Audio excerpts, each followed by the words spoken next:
Morning, folks. So, paper 2, 2020, question 2. Here we're looking at coordinate geometry of the circle. So, the circle C has equation that point A is at the centre of the circle. The line L is a tangent. So, when it's a tangent, it touches it at one point and it touches the circle at a 90-degree angle. So, kind of the important bits of information you need to know there. So, if I have my wee ruler here, what I know there, a tangent meets the circle at a 90-degree angle. And the point 58 is also on the line. Find these two things here, find the length of BT. So what we're going to do is find the length of that. Now, there's different ways you can do this, like all maths, as I'll show you shortly. So what you would probably start with here, if you're unsure, footer about, to give us the general equation of the circle. Now when they give you the general equation of the circle, go to your formula book. You see there on page 19, the general equation of a circle. Match it up, get your centre and get your radius from it. Always a good place to start. So my equation of the circle is x squared plus y squared minus 4x plus 2y minus 4 is equal to 0. Your general equation of the circle from page 19, x squared plus y squared plus 2gx plus 2fy plus c is equal to 0. Now match them up. Match up your coefficients of x, match up your coefficients of y, and that will give us our centre, which is expressed in minus g minus f. Now, so from that I can see there that 2g is equal to minus 4, g is equal to minus 2, 2f is equal to 2, f is equal to 1. Therefore my centre, which says in the formula book it's minus g minus f, it's minus minus 2, which is 2, minus f minus 1. So A is point 2 minus 1. Always good to go back to the diagram, throw it in. The radius is root g squared plus f squared minus c. They're all given to you. So root minus 2 squared plus 1 squared minus, now your c is the number at the end, minus 4. Throw that on your calculator. Just be careful to put your brackets around the minus. So we get 4 plus 1 is 5 plus 4 is 9, which is square root of 9, which is 3. So your radius of that is 3. Now, what you've got here now is a right angle triangle. From knowing that this is the tangent to it. So my radius is 3. I want to work out this point. And what I can do now, since I know my centre, is find the length or distance between A and B. So find AB using the length formula. So the square root of x2 minus x1 squared plus y2 minus y1 squared. And this will give me AB. So label your points x1, y1, x2, y2 and sub them into the formula. So x2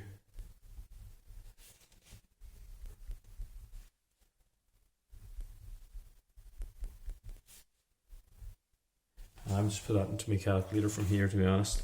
A minus 2 squared is 3 squared, which is 9. Square root of 90. Hopefully that's right. Now, at the minute here now, got a right angle triangle. Hypotenuse, square root of 90. Or if you threw it in your calculator, you might get 3 root 10. The radius is 3. I have to find BT, let's just call it x. And then using Pythagoras, the smelly old Greek, the hypotenuse squared is equal to the other two squareds added together. So square root of 90 squared is 90. And just solve that now.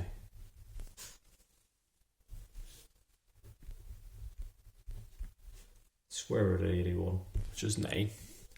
So we worked out this to be 9, this to be the square root of 90. So find BT, there we have it. Another way, which I was fiddling about with there, is, again, didn't really know where I was going. Found the centre, found the radius. Then, what did I do then? Oh yeah, found the general equation of BT, this line BT. So without m, just substituted in m. And I got mx minus y minus 5m plus 8. So just using 5, 8, general equation of this line. Then what I did is find the perpendicular distance between the centre and the line. And since we know it's equal to 3, that enabled me to get me two values of m, which I got 4 over 3, or only one value of m, 4 over 3. I went back and I subbed that back into your equation of your line. Got my general equation of the line, 4x minus 3y plus 4, and then it was a matter of point of intersection between the circle and the line, and then found the distance between those 2 points. And likewise, I got it to be 9. A lot more complicated, but just to show you there are different ways to do these sums. That's one way my mind worked. This here, hell of a lot easier. Right, look at part 2. So two circles, C1 and C2 have their centres on the x-axis. Now what they mean by have their centres on the x-axis, draw a wee plan for yourself. And that'll get your head right. So I've got one circle, say, it doesn't matter where you put them. Just put them either side so we'll not make any conclusions. So if their centre was on the x-axis, if their centre was there, it could be like 3, 0. It could be 2, 0. It could be minus 1, 0. You know, it could be minus 7.5, 0. Whatever it is. But if the centre is on the x-axis, what we can always see there is that the y value is 0. Another thing you can conclude, whatever the radius is, it'll take you up to the highest point and to the lowest point there as well, but whatever. Key thing, centre on the x-axis, value of y is 0. So two circles have the centre on the x-axis. There's me two circles. Each circle has a radius of 5. The point 1, 4 lies in each circle. Right, so they must be touching, even though my diagram doesn't show it. Are relevant. Find the equation of C1 and C2.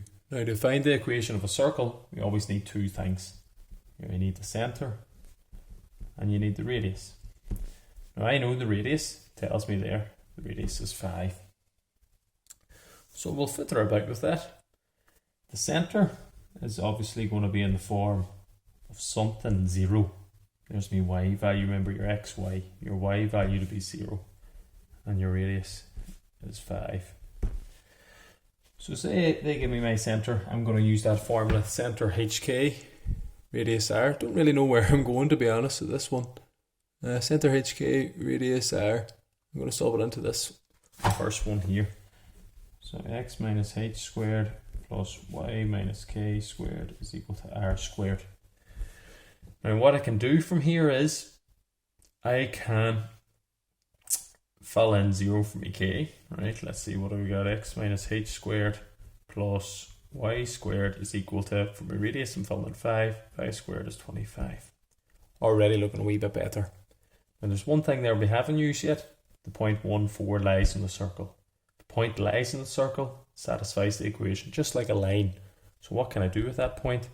I can fill it in for my x. Fill in the point 1. So what I got, 1 minus h squared plus y squared is equal to 25. I can also actually fill in me 4 for me y. Should have done it there. Plus 4 squared is equal to 25. Tidy that up a wee bit now. So 1 minus h squared plus 16 is equal to 25. 1 minus h squared is equal to 25 minus 16 is 9. Two ways you could do this. You could square that out, get yourself a quadratic. Might be the easiest thing. Someone else might say to get rid of that square root, or to get rid of that square, you square root both sides. Work out even easier. But creatures of habits here, square that out there. 1, multiply the 2 together and double it. Your old friend, the quadratic.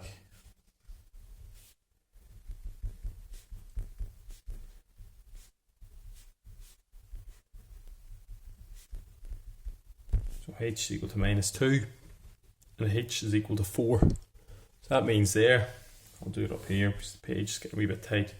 The centre is going to be centre is hk in that formula. So it's going to be minus 2, 0 and 4, 0. Therefore, the equations of both circles fill in each of those. X minus h squared. So it's going to be x plus 2 squared. That's your formula here. X minus h squared plus y minus k squared is equal to r squared. Fill them both in. Your minus h, or you're replacing your minus, you're replacing your h with minus 2. So x minus minus 2 squared, x plus 2 squared. Made a bit of hames explaining that, sorry. So C1, doesn't matter which one you label, C1, C2, x minus, or h is minus 2, x minus minus 2, x plus 2 squared, plus y squared, and your radius is still 5. And C2, x minus h squared in this case, x minus 4 squared plus y squared is equal to 25. Right.